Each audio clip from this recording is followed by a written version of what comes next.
पुढची बातमी वेंगुर्ल्यातून आहे। वेंगुर्ल्यामध्ये 2 पेट्रोल पंप आहेत, मात्र या पेट्रोल पंपावरचा इंधनाचा साठा संपलेला आहे।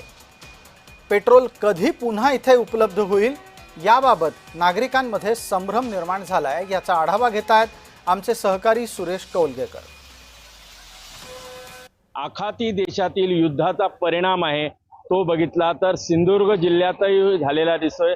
सध्या पेट्रोलची जी टंचाई आहे ती पाहायला मिळते। सकाळपासूनच पेट्रोल पंपावर पेट्रोल हे सध्या मिळत नाही आहे।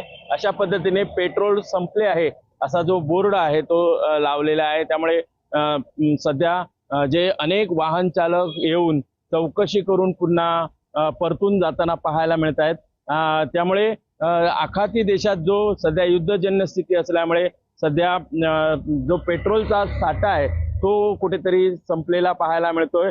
जे पंप आहेत ते प्रमुख पंप वर सध्या पेट्रोलचा साठा आहे तो संपलेला पाहायला मिळतोय। सुरेश कौलगेकर, जय महाराष्ट्र, वेंगुर्ले, सिंधुदुर्ग।